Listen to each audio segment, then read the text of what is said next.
பிஸ்மில்லாஹ் ரஹ்மான் ரஹீம். கண்ணியமிக்க சகோதர சகோதரிகளே, அல்லாஹின் நல்லடியார்களே, அஸ்ஸலாமு அலைக்கும் வரஹ்மத்துல்லாஹி வபரகாத்துஹு. அல்ஹம்துலில்லாஹ். அல்லாஹும்ம ஸல்லி அலா முஹம்மதின் வலா அலி முஹம்மதின் வபாரிக் வஸல்லிம். நமக்கு நிறைய நேரத்துல நம்ம விரும்பக்கூடிய நபர் நம்ம மேல சரியான விருப்பத்தை காட்டாம இருக்கிறது ஒரு கஷ்டமா இருக்கு. அது நம்மளுடைய கணவரா இருக்கலாம், தாய் தந்தையர்களா இருக்கலாம், சகோதரர்களா இருக்கலாம், நட்பா இருக்கலாம், அண்டை வீட்டினரா இருக்கலாம். நமக்கு அவங்கள பிடிச்சிருக்கோம், நாம அவங்களுக்கு நல்ல விதமா தான் நடந்துப்போம். ஆனா அவங்க பாத்தீங்கன்னா நம்மள்ட்ட நமக்கு ப்ரிஃபரன்ஸே கொடுக்க மாட்டாங்க. நம்மள ஏதோ ஒரு இரண்டாம் பட்சமாவே பார்த்துட்டு இருப்பாங்க. அது நமக்கு ஒரு வருத்தமாவே தானே இருந்துட்டு இருக்கோம். சில நேரங்கள்ல நம்ம அண்டை வீட்டினத்துல ஒரு நல்ல உறவை எதிர்பார்க்கிறோம். ஆனா அவங்க எப்ப பார்த்தாலும் நம்மள்ட்ட ரொம்ப ஷெல்ஃபிஷாவே இருப்பாங்க, பொறாமப்பட்டுக்கிட்டே இருப்பாங்க, போட்டி போட்டுக்கிட்டே இருப்பாங்க.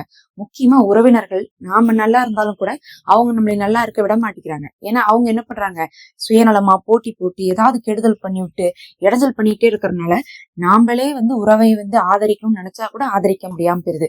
இதுல ஒரு கட்டம் அதிகமா போய் நிறைய பேருக்கு எத்தனையோ பெண்கள் என் கணவர் என் மேல அன்பு காட்ட மாட்டேங்கிறாரு, கோவமா இருக்காரு, சண்டை போடுறாரு, என்னுடைய மாமியா என்னை புரிஞ்சுக்கவே மாட்டேங்கிறாங்க. இந்த மாதிரி நிறைய பேரை என்ன சொல்றாங்க, குடும்பத்துல இருக்கக்கூடிய ஆட்களையே அவங்க என்னை புரிஞ்சுக்க மாட்டேங்கிறாங்கன்னு சொல்றாங்க.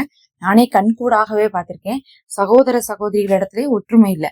ஒருத்தவங்க பாசமா உண்மையா நேர்மையா இருந்தா இன்னொருத்தவங்க ஏமாத்திட்டு போறதுக்குதான் இருந்துட்டு இருக்காங்க. கிடைக்கிற வரையும் நமக்கு என்ன பண்ணலாம், லாபம்னு சொல்லிட்டு அனுபவிச்சுக்கலாமோ தவிர நாம திருப்பி அவங்களுக்கு செய்யணும்னு அவசியம் இல்லைங்கிற மாதிரிதான் இன்னைக்கு உலகத்துல என்ன பண்ணிட்டு இருக்காங்க, எல்லாரும் வாழ்ந்து கொண்டு இருக்கிறாங்க. அப்படி நாம பாசம் காட்டியும் மத்தவங்க புரிஞ்சுக்காம இருக்கிறாங்க அப்படின்னா இதை அவங்கள நினைச்சு ஓதுங்க. அவங்க உங்களுக்கு முக்கியம், அவங்க உங்க மேல பாசம் காட்டணும் நீங்க நினைச்சா இதை ஓதுங்க. அவங்க ஹலாலான உறவா உங்களுக்கு இருந்தாங்கன்னா கண்டிப்பா அவங்க திருப்பி உங்களுக்கு பாசம் காட்டுவாங்க. இப்ப அது என்னன்னு பாக்கலாம். யுஹிப்புஹும் யுஹிப்புனஹு அதில்லத்தில் அலல் முஃமினீன் அப்படிங்கறதா அந்த ஒரு ஆயத்து. இதுல அல்லாஹ் என்ன சொல்றான்னு பாத்தீங்கன்னா, அல்லாஹும் அவர்களை நேசிப்பான். இன்னும் பாத்தீங்கன்னா அல்லாஹும் அவர்களை நேசிப்பான், அவர்களும் அல்லாஹுவை நேசிப்பார்கள்.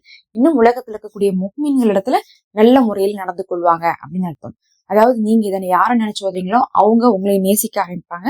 அவர்களுக்கும் உங்களுக்கு நடுவுல ஒரு பிணைப்பை அல்லாஹ் ஏற்படுத்துவான். ஒரு மனசளவுல ஒரு திடீர் பாசம் வரும். எத்தனையோ பேர் ஆரம்பத்துல நம்ம தப்பா நினைச்சிருந்தாலும் அதுக்கப்புறம் பாத்தீங்கன்னா திருந்தி வாழ்ந்திருப்பாங்க, ஒத்துமையா இருந்திருப்பாங்க. முன்னாடி எல்லாம் சண்டை போட்டுக்கிட்டே இருந்தோம், ஆனா இப்ப எல்லாம் நாங்க ஒத்துமையா இருக்கோம் அப்படின்லாம் சொல்லுவாங்க. அந்த மாதிரி திடீர்னு ஒரு மாற்றத்தை கொடுத்தாவது அல்லாஹ் என்ன பண்ணுவான், உங்களுடைய இதயத்துக்கு நடுவுல அந்த அன்பை போடுவான். அல்லாஹ் நாடாம அன்பை போடவே முடியாது யாருடைய மனசுக்குள்ளேயும். அதனால அவனும் அவர்களை நேசிப்பார்கள், அவர்களும் அவனை நேசிப்பார்கள். இன்னும் முஹ்மீன்கள் இடத்துல இருந்து என்ன கிடைக்கும், அவர்களுக்கு பேரன்புகள் கிடைக்கும். அவர்களும் முஹ்மீன்களை நோகடிக்காத மாதிரி நடந்துப்பாங்க. இதை ஓதுவது மூலமாக நமக்கு அன்பு கிடைக்கிறது மட்டும் இல்லாம அவங்களும் அந்த சம்பந்தப்பட்ட நபர் இருக்காங்கல்ல, நம்மள்டே மோசமா நடந்துக்கிறாங்கன்னா முஹ்மீன்கள்ட்டே எப்படி நடந்துப்பாங்க, மோசமா தான் அவங்க நடந்துட்டு இருப்பாங்க.